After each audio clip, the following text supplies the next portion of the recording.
The Rebel Capitalist Show. Prior to the GFC, there were only maybe 40 billion worth of bank reserves in the domestic or in the system, period. So how were all of these transactions being done with that few bank reserves? And then how did that work as far as, just on the surface, you think, okay, well, there's 10 trillion in deposits. And back then, back in the good old days, we had a 10% reserve requirement with the major banks. The smaller banks actually did not have that. And most of the foreign banks did not have reserve requirements. But with the major banks in the United States, they did. So how did they operate, and how did that system function with only 40 billion in bank reserves compared to the, what is it now, 4+ trillion that we have? That's a great question. So it comes down to two aspects of the market back then. One, there was a very active Fed funds market, and the other was intraday liquidity the Fed would lend. So when it comes to the first part, so if a bank was short on reserves, they would just go out and borrow it. And that borrowing is called a Fed funds. It's an overnight unsecured loan for reserves. So going back to your question, let's say I made a payment to you, and my bank, Wells Fargo, wanted to send a payment to your bank. If my bank did not have enough reserves, it would just go to the market and it would borrow it from someone. And there was a very deep and dynamic market back then. So they could easily just step in, borrow some reserves, they'd have it in their Fed account, and then they can make that payment. In the case that they didn't, though, I mean, the Fed would also be able to extend basically daylight overdraft. So basically, within the day, they'll lend you some money. So you have enough reserves to make the system move smoothly. But at the end of the day, though, usually banks want to pay that back because the interest is pretty expensive if you go from daylight to overnight overdraft. So the Fed extends a lot of daylight overdraft credit to make the system work, even though you only had, say, 40 billion reserves.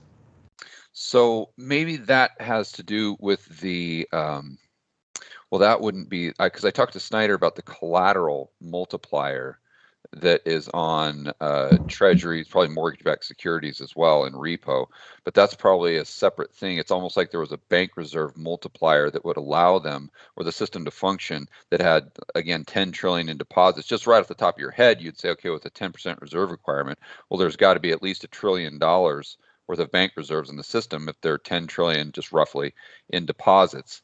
But you're saying that because of those, not go ahead. all the deposits are reservable. So they have there's actually a system where you figure out. Well, there's two ways you can look at this. So some of the deposits have higher reserve requirements and some of them have lower. And the other way you can think about this is the bank does different things to manage the liabilities. So let's say you have a 10% reserve requirement for this deposit. Okay, what if I go and I borrow it and make it, let's say, a 2-year CD, right? And then the reserve requirements go a lot lower. So you can kind of change the liabilities of your bank to have, I guess, a lower reserve requirement. And if it was really a problem, of course, you could always book the deposits somewhere else, let's say in the Caribbean. That helps as well. So there's a lot of things you can do with your balance sheet. Yeah. Okay. So that's what the banking system was doing to manage the fact that I don't want to say only, because 40 billion is still a huge number, but they were working with 40 billion, and those. I guess the bottom line was there had to be a lot of velocity with those 40 the federal billion in funds bank market reserves. is what you wanted to look at. That's basically the velocity of the bank reserves. And yeah, back then you would have hundreds of billions in transactions a day. Today you probably have 60. So it's a very different system. And yeah, you can actually go on the Fed's website to look at the daylight overdraft credit then, and it was also hundreds of billions. So there's a lot of structurally the market is very different today than it was back then. Okay, that's interesting. I didn't know you could find that on the Fed's website. That's I send you a link later. Yeah, that would be awesome. So now let's talk about what I always, or what I have been referring to as kind of the ghost ledger. And we were discussing this via Twitter because I was trying to kind of process this prior to the GFC, and I always got in the habit of, and this is probably a mistake that I made, of really thinking that the cash equivalents on a commercial bank's balance sheet on the asset side was really in the form of just green pieces of paper or bank reserves.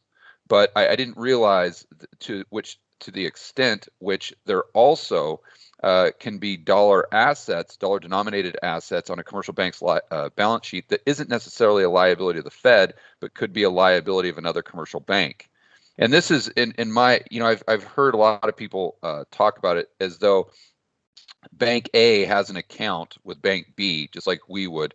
But in my mind, it's just kind of this ledger system that just, it's an electronic ledger. One bank says, hey, I owe you this many dollars. So let me back up so everyone's on the same page here. So let's just say a bank wanted to settle without using bank reserves. What would the asset be? Well, okay, if Bank A transfers that $1,000 liability to Bank B, then they could also transfer them an asset in the form of an IOU. It's just I owe you X amount of dollars. If I transferred you $1,000 liability, I owe you $1,000. And it's just like an IOU that they would have for a normal deposit account with the individual or non-bank entity in the real economy. And therefore, they just have this ledger system where they go back and forth, and they can have, thousands of transactions a day. But then at the end of the day, instead of all those billions of dollars going back and forth, they just say, okay, I transferred you this much, you transferred me this much, this many IOUs as assets, dollar denominated assets, your liabilities. Then, okay, I owe you, billions of dollars going back and forth at the end of the day. And then maybe one bank owes the other $50,000 or something. And that's how they go ahead and credit that other bank. But it's still an IOU or a liability of the commercial banking system. It's not a liability of the Fed. So can you first and foremost walk through how that process works? Because I'm sure I've completely confused everyone right there. And then explain to what degree that system is used domestically currently. So I think when you talk about an interbank deposit, what you're referring to is just like a Fed fund sold. So what happens? So I guess a bank could accept just a deposit as payment, but you don't really want that, because then you're kind of taking bank credit risk, right? So what you really want for settlement is you want a central bank liability. You want a reserve. And to the extent that you can't get that, you go and you borrow it. And if you have, back then, when you had extra reserves, you would sell it, right? So selling it is kind of basically lending it to another bank. So it's like depositing reserves. Well, it's like an IOU to another bank, like you mentioned. So at the end of the day, you could kind of look at that as banks depositing at each other, but it's not that much. And I'm sorry, Joseph, just to insert real quick, the correct term that I was looking for there was, and that you used on Twitter, was corresponding bank arrangements. Yes. That's what I'm referring to. That Okay. to put it into your language. That's what I was trying to describe, probably very poorly there. So, yeah, I wouldn't focus too much on the corresponding banking section, because it's so small. Like, okay. So if you have, let's say, 4,500 banks in the system, you would have, like, the amount of banks that would use a correspondent bankman, they're so small that if you add up their assets, you'd be like a rounding error. So a correspondent banking is basically when one bank holds reserves in another bank, because they're not big enough to have their own reserve account, right? So okay, that's just, there are banks that do that, but it's just very small. Okay, then, but is a component of that overnight settlement, or just end of the day settlement that I was referring to, the correct terminology there is deferred net settlement. I'm just reading that online here. So okay. Does that go along with that corresponding bank arrangement, therefore a very small part of the overall market? I'm not familiar with the term. I don't know. It's just basically where we were talking about the corresponding bank arrangements. They could go back and forth with every single transaction, but instead what they do is there's this system, this deferred net settlement, and this might be something that's just outside of the United States. This might be something that's exclusive to UK, but they just tabulate instead of all those transactions going back and forth and actually settling. Net or gross? Yeah, then at the end of the day, they just net up all the transactions, so there's just one settlement instead of thousands going back and forth to make it more efficient. So this is getting really into the weeds, but there's actually different settlement systems. You have gross net settlement systems, like you mentioned. It's called the CHIPS system, and that's usually for payments to, let's say, internationally. But for domestically, most payments are in FEDWire, and that's gross. So there's no netting there. Okay. Oh, yes. So that's gross, meaning it's per transaction instead Yes, of that's just right. once You, at the you end of don't. the It's day. not like you owe me 10 and I owe you 20, and we net that to just 10. So no, it's 10 there and 20 back. So. Okay, perfect. So I'm starting to understand this better. So, and even if there was a lot of velocity and going back and forth prior to the GFC with the bank reserves, to your point on Twitter, now that there's 4 trillion in bank reserves, if banks want to settle, they can easily do so without really having to borrow too much, or they're flushed with bank reserves. Now that might not translate into lending and more dollars being created in the real economy, but they're not struggling for reserves. That's for sure. No, Is that that's correct? right. That's right, and that's part of design as well. When you have a banking system that's flush with reserves, it's very difficult to have bank runs. If you only have, let's say, 40 billion in reserves and everyone starts withdrawing, you can easily get some stress in the banking system.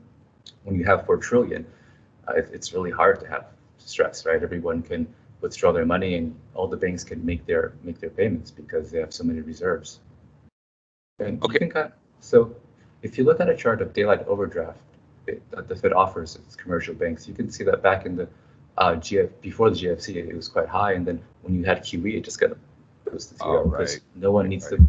no one needs to borrow from the Fed during the day anymore. They have, like you mentioned, tons of reserves to make payments. So the role that reserves play today, though, it's a bit different than during the before the GFC. Before the GFC, people held reserves just to make payments between banks, but now there's a requirement called an HQLA requirement. So so during the great GFC, there was a banking crisis, and afterwards, the official sector got together and they put all sorts of regulations together to try to make the banking sector safer. And that set of regulations is called Basel III, and it included a whole host of things that made the banking sector more resilient, like higher capital requirements, leverage ratio, and one of them is a liquidity requirement. And so banks are required to hold enormous amounts of liquidity. So today, reserves largely fulfill that purpose. There's a lot of them, and they kind of have to hold them because of the regulations.